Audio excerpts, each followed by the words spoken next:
good, man. Yeah, how are you? You're closely cropped. I know. Audience, I'm going to tell you. All right. There's like a 40% chance you're not getting out of here alive. I can feel it. It feels a little higher than that, I'll be honest. It might be tipping into 50, 52%, yeah. How are you? How's everything? Good. Everything's good, yeah. Did you shave your head for a role, or is that... Yeah, it's for work, yeah. For work.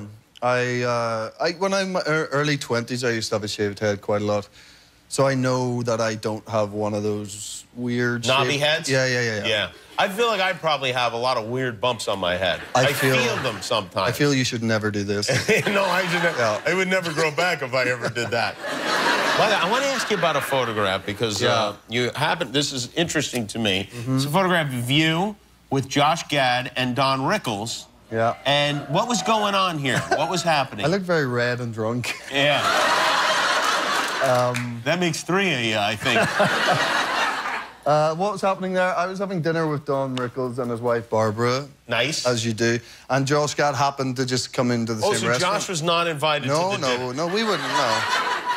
We wouldn't invite Josh Gad. I don't even know Josh Gad. I met him once very briefly, and he said some very lovely things about the fall. So I knew he was a fan. I'm a fan of his. So he just happened to be walking past, and he was like, we were having dinner together, so he took a picture. How did you wind up having dinner with Don Rickles and his wife Barbara in the first place? They invited me. They invited you? Yeah, no, and I was doing a show anyway. Talked about Don, and then he got in touch afterwards, and we became sort of email buddies and spoke on the phone. What? Wait a minute. I know Don I know you for many years. Barbara does emails. Yeah, right. He's not emailing you. Whoever's emailing you is not Don. He is not your email buddy. There was an element of surprise when he actually turned up at dinner, I have to say, because I didn't really know who I'd been emailing with. We arranged this dinner, and, you know... Oh, he's the most fun, right? I mean, he's the best. And did he tell you all his stories, all Las Vegas stories and all that stuff?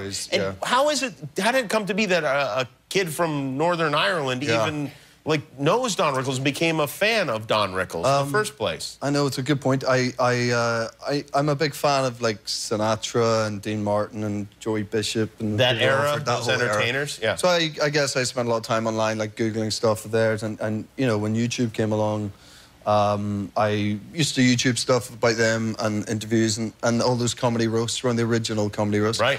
And Don was just the one who stuck out for me in all of those. Yeah, he's the funniest. He was the funniest guy. And he's still the funniest. Yeah, exactly. So, do you fantasize about having a life in which you have a group of guys that you could wear tuxedos with the ties undone and go to Las Vegas and maybe entertain a little bit at 6 o'clock in the morning? That is my life. Yeah, that is your life. That's what I do. That's how it's well, that works very rare to see then. me out of the tux.